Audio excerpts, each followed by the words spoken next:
By the end of this video, you're going to have everything you need to know before watching the 2024 opening UFL kickoff for the Houston Roughnecks. You're not going to want to miss any of this.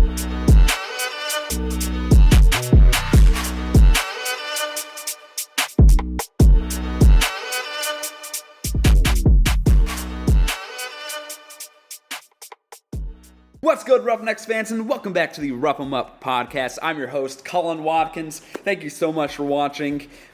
10 days. During the time of this recording, we are 10 days away from the opening UFL kickoff to kick off this season. 10 days away. It's crazy. We are so close to watching a fully merged spring football league kick off. But you know what that means. You know what time it is. You clicked on this video for a reason. You want to know everything that you should know about the Houston Roughnecks before watching our opening kickoff against the Memphis Showboats. Well, luckily I'm here to tell you just that. Just like I did last year, I'm going to be going in depth on our coaches and our offense and our defense, the guys to watch, my thoughts and feelings on these guys, and just our situation as a team in general. I'll be giving my thoughts, opinions, and analysis on all of that. So you're going to want to watch to the end of this video. I'm not going to skip a beat on anything. By the end of this video, you're going to be perfectly informed before going and watching the Memphis Showboats versus Houston Roughnecks, because we'll be at the rig, at Rice Stadium, at home. So you're going to want to be informed. It's going to be a great day. I already have my outfit planned out for it. And two, though, before we get started, make sure you like and subscribe, especially subscribe so you don't miss any of this Roughnecks content. The off-season, thank God, is almost done. It's always such a dry spell as a spring football content creator. But me and Arlington will be back every single week bringing y'all weekly Roughnecks coverage. You're not going to want to miss this. It's going to be great, so make sure you subscribe and like while you're down there. So, to start off, just in case you miss it or that you don't know, this Roughnecks team is not the same Roughnecks team as 2023 nor 2020. Out the window. Everything you know about the players, coaches, all of that, kick it out the door. See you later. Coaches, players, everything is different. This Roughnecks team was the 2022/2023 USFL Houston Gamblers with just a switch of branding. So, yeah, this is essentially the Gamblers, but that's the last time I'll mention the Gamblers in that aspect. From now on, we're calling them the Houston Roughnecks. So this is the new Houston Roughnecks, led by head coach Curtis Johnson. I believe he is a Tulane guy. He coached at Tulane. A real nice guy. I've met him. I've seen him talk. Really great guy. He looks to be a great motivator. He loves to run the football. You'll hear that a lot during this video. Then we have offensive coordinator / quarterback guy / guru Eric Price, and our defensive coordinator Chris Wilson. Chris Wilson, our defensive coordinator, is going to have the easiest job in the world with this team that Curtis Johnson and our general manager made. Eric Price, just look at old Gamblers highlights from 2023 for sure. That's the type of offense we're going to be running. So those are our head coaches, coordinators, in case you were interested. Now we're getting into the stuff that you came here for. So our quarterbacks, Reed Sennett, Nolan Henderson, and Jarrett Guarantano. Three guys, we've had them for a while. We've had no late season pickups. So we had these guys for a pretty decent time. And I actually made this video at the perfect time because it just got announced. No joke, like 10 minutes ago it got announced that Jarrett Guarantano will be the week 1 starter. And Guarantano, he's a Tennessee / Washington State kid. I did not plan for this section. This was not scripted. I'm going to flat out say I do not like it. I do not like the decision to have Guarantano start. I understand he probably proved it and proved himself in training camp. But I don't know. I think Reed Sennett and Nolan Henderson are a lot better players. I think they're way more talented quarterbacks. Both Okay, maybe not physically, but I mean, Reed Sennett, he played in the NFL preseason the past like three years. And you look at his stats and his film, he looks damn good. Nolan Henderson, he's like P.J. Walker. 5'11", 205. He has a rocket of an arm. He can get on his horse and run. And with Guarantano, I look at him as a wild card. I don't know about this decision. I really don't know.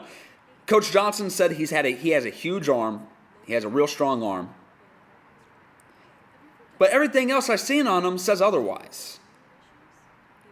A lot of college people in Tennessee and Washington State say that they didn't like him, that his decision-making was bad, and that he didn't have good vision.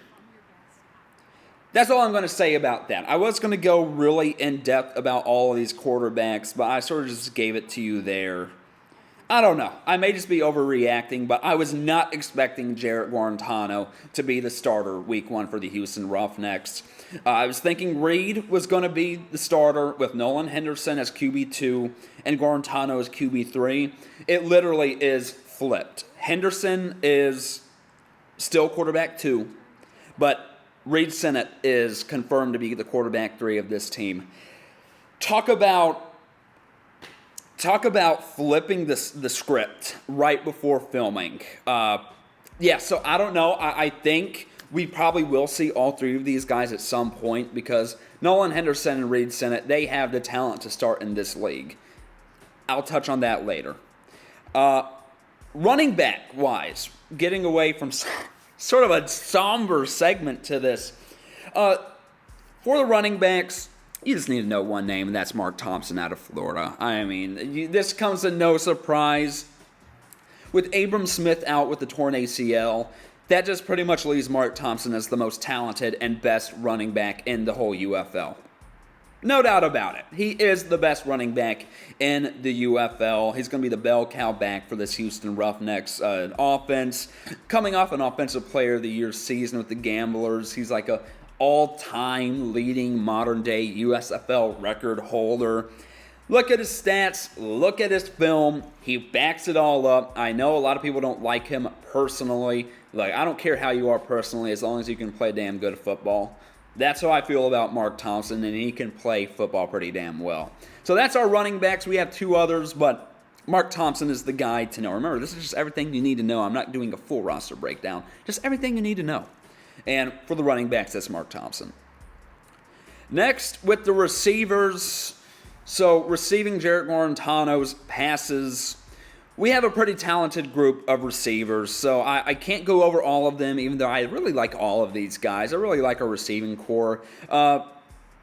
Emmanuel Butler, Kiki Chisholm, Kirk Merritt, these are all guys that we probably will see, but I just can't deep dive on them this video, or else this video would be like an hour long. So I'm going to be deep diving on my 3 guys who I am most excited about going into the season for the Houston Roughnecks, and that's Stephen Dunbar Jr. out of Houston, go Cougs, Anthony Ratliff-Williams out of North Carolina, and Justin Hall out of Ball State. I believe Ball State is maybe in Illinois. So I don't know. I go to UH, and I'm from Illinois, or I lived in Illinois pretty much my whole life. I feel represented. Anyway, Stephen Dunbar Jr., this is the guy that I think we picked up pretty like mid-off-season, early to mid-off-season. He was not on a USFL or XFL roster last year.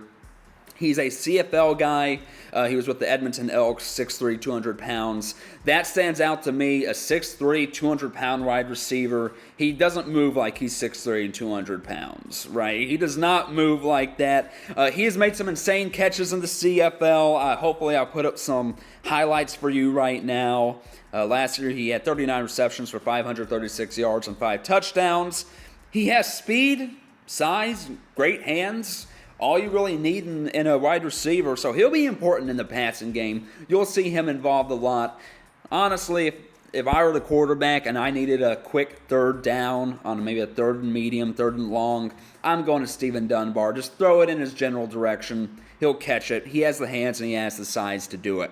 Next, we have Anthony Ratliff-Williams. He was also one of my favorites watching the Houston Gamblers from North Carolina. I mean, he's one of the top guys for the Gamblers last year. He actually played dual threat quarterback in high school. That's just a fun fact.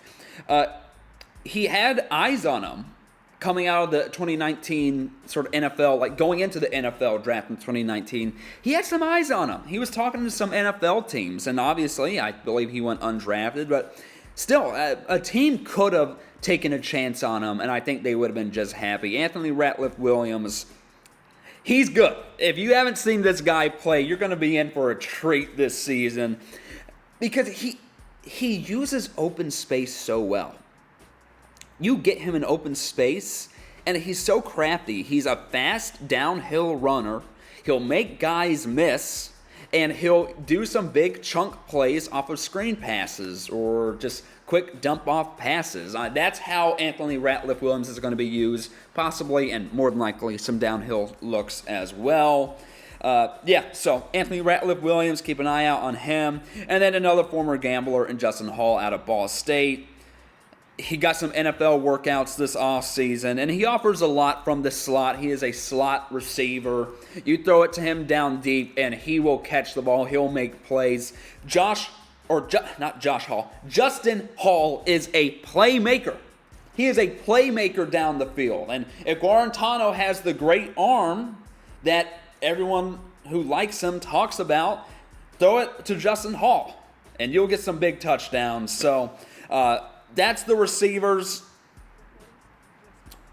I wish I could go over more, but I think we'll definitely see these same guys that were popular with the Gamblers offense. We'll see the same thing this year in the Houston Roughnecks offense. I'm not expecting too much change in that department. Next, we have, just real quick, the tight ends. I believe we are trying to replace Josh Peterson. I think Peterson, he was the Gamblers' tight end last year. I believe he's with the Jacksonville Jaguars now. Coach Johnson said he admitted that it was hard to play or hard to replace a guy like Peterson. But Braden Bowman out of South Alabama, that's sort of the guy I'm looking at. I think he has the best shot of filling in that role. He played at the New Jersey Generals and the Birmingham Iron. He has NFL size and experience. He's a little bit older. He's been on NFL rosters. He has NFL size. And, yeah, he's looking to fill an important role here, both in the passing game and blocking game. We're going to be running the ball so damn much. So Braden Bowman, I'm expecting a lot out of him. I think we have a few other tight ends that we'll probably see. I think Coach Johnson likes to use his tight ends, which is totally different from what we experienced last year. So that's it for offense. Now for defense, we're going to start off with Chris Odum. Defensive end. We're going to go defensive end / defensive tackles first. Chris Odum, fun fact, he's from Arlington, Texas, so he's at home during training camp. If you don't know Chris Odum, you might be living under a rock. He's the 2022 USFL Defensive Player of the Year. He had a great 2022. He's an all-USFL 2022 guy as well. Surprise, surprise. He is going to be a big impact player on our D-line. No doubt about it. I'm guessing every single play, you're going to see Chris Odum trying to get into the backfield, and he'll succeed more times than not. The announcers are going to need to get Chris Odum in their playbook, in their spotting boards. Circle his name because he's going to be a playmaker, and I believe he didn't even play in 2023. I cannot find any stats on him in 2023, so this could be a big breakout year for him, even possibly even bigger of a year than 2022, which that makes me excited. I'm excited about this defense. Speaking of defense, lining up next to him or on the same line, Adam Rodriguez, the modern-day USFL record holder in sacks. Lining up next to Chris Odum. Are you kidding me? I said this in my video where I went over these guys that we picked up, and man, I mean, Adam Rodriguez, lining up with Chris Odum every single play, the quarterback is going to have no time. I hope Memphis week 1, I hope they're ready. I hope their O-line is ready for the best passing attack I think the UFL will have. Our D-line is stacked. The least of our issues on this team. So, Adam Rodriguez, again, I mean, him and... Let me get my water here. Him and Odum.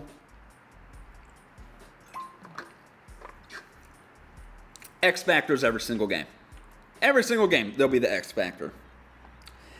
And then next, also another defensive tackle. One of my favorites, personal favorites, we got Toby Johnson. He played for the Generals last year, I believe, and probably the best run stopper in the UFL. He's huge, and he just disrupts that backfield, giving backs no time. They have no room when you have Toby Johnson just barreling through guys. Like Toby Johnson pushes offensive linemen so far back that running backs are literally running into their own guys. So Toby Johnson, keep an eye out for him. I know he came to camp a little late, so hopefully he's okay with that because I really want to see him play.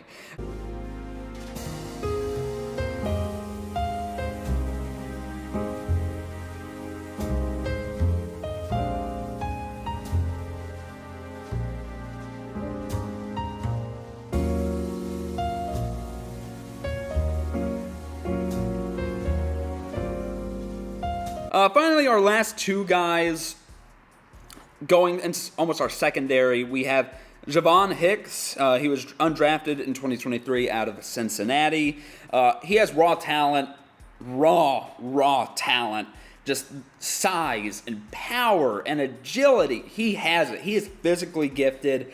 But he's young. He's really young, and in all the scouting reports that I see of him, it's just a lot of things like, oh, he needs to read defense or read offenses better, read routes better, and that comes with time.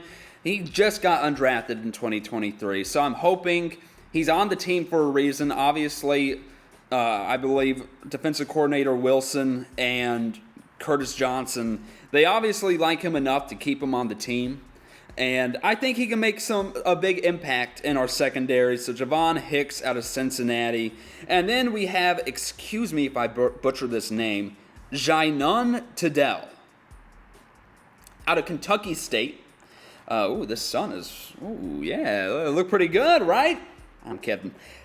Jyun Tido out of Kentucky State.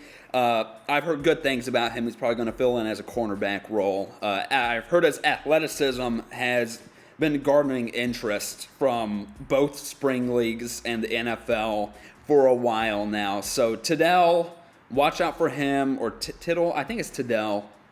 Watch out for him. I haven't really been able to see too much film on him, but I've heard great things about him, so that's why I put him in here.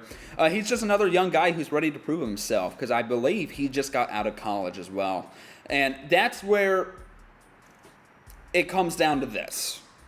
So I'm done with the players. Those are all the players that I'm going to be watching. But don't be surprised if a no-name guy, obviously right now, comes out big and just sets Houston on fire, almost like Cam Phillips did in 2020.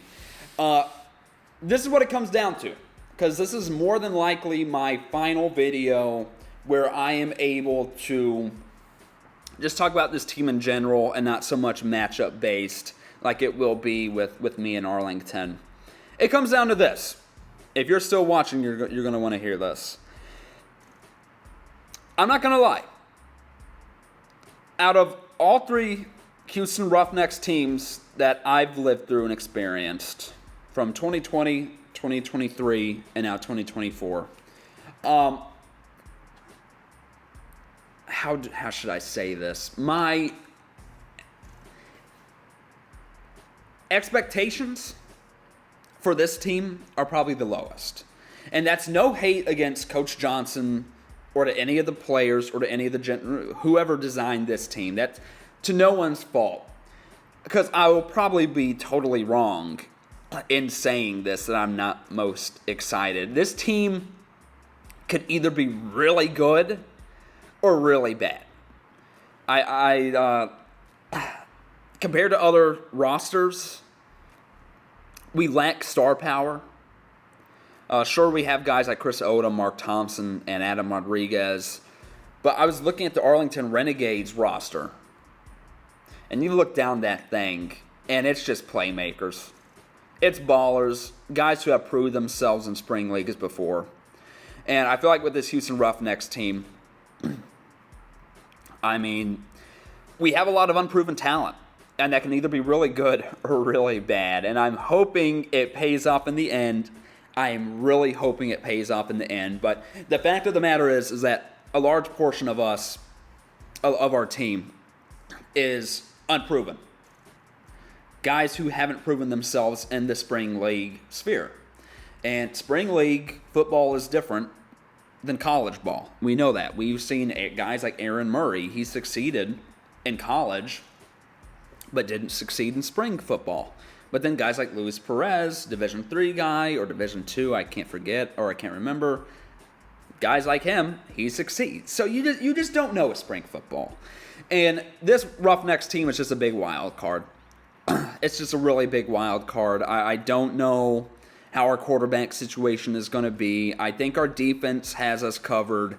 Our secondary, I'm hoping these young guys have something to prove. I hope that they step up. I'm just a little worried with some of the inexperience. But, hey, they have the physical abilities, and that's more than halfway to what we need. So I'm not worried about our defense as much as I am our offense. If our offense gets blocked a lot, like if our running game gets stopped, I'm really worried about this team. But if our running game is working, I think we'll win every single football game because we have Mark Thompson. So that's just my thoughts and opinions on this. This is no hate towards Houston Roughnecks. Again, you know me, I'm like the biggest Roughnecks fan ever. It's no hate to them, no hate to any of the players. These guys are elite players. Like, if you're playing in this UFL league, you truly do deserve a spot in the NFL because this is the best of the best that spring football has to offer. So if you agree, disagree with me, whatever, tell me in the comments down below. I want to hear what you think. I want to hear what you think about Jarrett Guarantano starting, about our defense, about our secondary. How do you think our running game is going to work? Do you think it's going to be good? Do you think it's going to be bad? Tell me down below. I'll see you next time, though. The next time I see you, I will probably more than likely be with my guy, A-Train Arlington. So he'll probably be on here, and we'll talk about Week 1 matchup against the Memphis Showboats. It's here, folks. It's here. So make sure you subscribe and like down below. It will mean the world to me. And remember, at the end of the day, I don't care who's on our team or how we do, it's always go Roughnecks, baby. We'll see you next time.